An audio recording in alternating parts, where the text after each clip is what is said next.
महिला सशक्तिकरण की अगर जीती जागती मिसाल आपको देखनी है तो आइए देहरादून, जहां गुलिस्ता अंसारी ने वो काम किया है जो करना बिल्कुल भी आसान नहीं है। 25 साल की गुलिस्ता देहरादून की पहली महिला ई रिक्शा चालक है। गुलिस्ता एक नया उदाहरण है महिला सशक्तिकरण का। सुबह से सफर शुरू होता है जो इंदर रोड नई बस्ती से तहसील चौक तक चलता है। 5वीं कक्षा तक पढ़ी गुलिस्ता में गजब की हिम्मत है, क्योंकि जिस क्षेत्र में पुरुषों का दबदबा हो वहां ई रिक्शा चलाना आसान नहीं है। 5 बहनों में सबसे छोटी गुलिस्ता अब परिवार में अपनी मां के साथ है। गुलिस्ता को मेहनत का पहला पाठ पढ़ाने वाली उनकी मां है, क्योंकि गुलिस्ता के पिता की कई साल पहले मौत हो चुकी है। गुलिस्ता की मां ने मजदूरी कर अपनी बेटियों को पाल पोस कर बड़ा किया। 5 बहनों की शादी भी हो गई, लेकिन अब बूढ़ी मां की देखभाल का जिम्मा गुलिस्ता के कंधों पर है। गुलिस्ता ने बहुत सोचा और उसके बाद एक ऐसा काम किया जिसके लिए आज उनकी हर कोई तारीफ कर रहा है। ई रिक्शा खरीद कर वो निकल पड़ी स्वरोजगार की ओर, और आज वो ई रिक्शा चलाकर अपना घर चला रही हैं। और यही नहीं, कई लोगों को उदाहरण भी दे रही हैं कि अगर कुछ कर गुजरने का जज्बा हो तो कोई भी काम मुश्किल नहीं। वो कहते हैं लहरों से टकर कर नौका पार नहीं होती और हिम्मत करने वालों की कभी हार नहीं होती। ऐसी एक महिला जो जुझारू है अपने कार्य के प्रति और अकेले जो है ई रिक्शा चलाती हैं, कई बार चर्चाओं में रह चुकी हैं। मेरे साथ इस वक्त मौजूद हैं गुलिस्ता जी। मैं स्वागत करता हूं मैम आपका, और सबसे पहले जानना चाहूँगा, आप ई रिक्शा चलाती हैं, क्या कुछ कहना चाहेंगे? जी, मैं ई रिक्शा चलाती हूँ, 3 साल हो गए हैं, लेकिन कोई परेशानी थी। लेकिन अब ऑटो वाले परेशान करते हैं, पर प्रशासन हमें कुछ नहीं कहते। प्रशासन ध्यान रखते हैं। अभी 4-5 दिन पहले ऑटो वालों ने बदतमीजी की थी, तो वक्त पे प्रशासन पहुंच गए थे। उन्होंने फिर डांटा उनको और उनको एक साइड करा ऑटो वालों को। ऑटो वाले बहुत परेशान करते हैं, अब मुझे नहीं, सब रिक्शे वालों को परेशान करते हैं। मेरा यही है प्रशासन से कि थोड़ा ध्यान रखे ऑटो वालों के ऊपर। परिवार का पेट पालने के लिए काफ़ी कुछ काम करना पड़ता है। आप एक महिला हैं, जब सारी जिम्मेदारी आपके ऊपर आई, कैसे आपने ये सब संभाला? और एज अ महिला इतना आसान नहीं है कोई भी गाड़ी चलाना, ई रिक्शा चलाना हो या ऑटो चलाना हो। ये अच्छी नज़र भी सहनी पड़ती है, गलत नज़र भी सहनी पड़ती है। कोई भी आके अगर राह चलता भी होगा, दारू पीने वाला बंदा, कोई भी होगा, आके हमसे बात करने लग जाते हैं। इसलिए सड़क पे उतरना इतना आसान नहीं है, बहुत मुश्किल है लेडीज़ के लिए। लेकिन अपनी मजबूरी है, हम चला रहे हैं और चलाते रहेंगे जब तक हिम्मत है।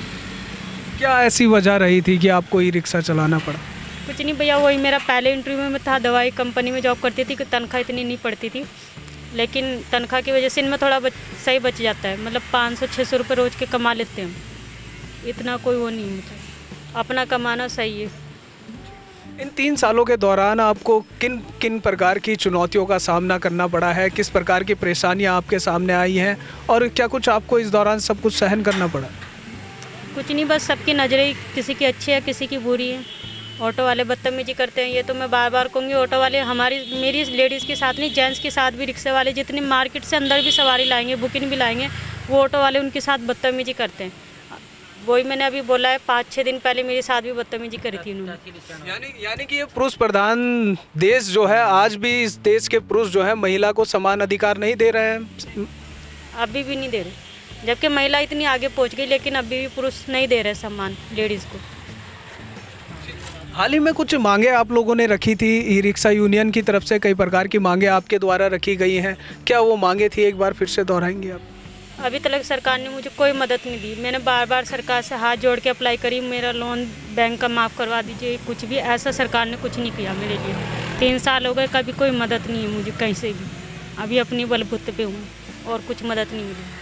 सरकार ने कई प्रकार की योजनाएं चलाई हैं, ई रिक्शा भी बांटे हैं, क्या उनका किसी का लाभ आपको मिला है? सर वो तो जब मैं क्या कहते हैं, पहले हमने रिक्शा निकाले थे, पेपर में नाम आया था, रिक्वेस्ट करी थी सरकार से लेडीज़ के लिए कुछ करे, तो सरकार ने क्या कहते हैं फिर वो रिक्शे बांटे थे। ये तो रिक्शा हमारी मेहनत का है, और इसकी 1 साल से लॉकडाउन से हमारी पहले धरने बंद हो गए थे, तो किस्त नहीं गई हमारी बैंक की। उसके बाद ये कोरोना 19 चल गया था, उसके बाद हमारी किस्त नहीं गई। ये हमारा साल पूरा ऐसे ही गया, एक भी इनमें हमारी किस्त नहीं गई। ये मेरी नहीं, किसी भी रिक्शे वाले की नहीं गई, क्योंकि पहले बंद हो गए थे, इन पे बंदिश लग गई थी कि चलाना नहीं है। वो धरने निकाले, जुलूस निकाले, फिर इनको चलाने की परमिशन मिली।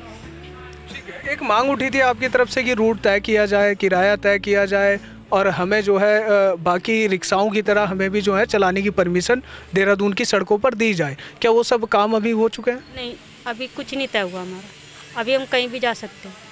मतलब हाँ, ये घंटाघर वगैरह अभी बंद है। हमारा कह रहे कोर्ट में हमारा केस जा रखा है, इसलिए हमें थोड़ी परमिशन है इधर जाने की, वरना और कुछ नहीं अभी तय हुआ हमारा रूट कुछ नहीं तय हुआ हमारा। बिल्कुल, बहुत बहुत शुक्रिया गुलिस्ता जी हमसे बात करने के लिए। तो ये गुलिस्ता जी के हम ऑटो में इस वक्त बैठे हैं, ई रिक्शा में हम बैठे हैं। ये ई रिक्शा सरकार ने भी कई प्रकार की योजनाएं चलाई, गरीबों को दी, रोजी रोजगार के लिए दी।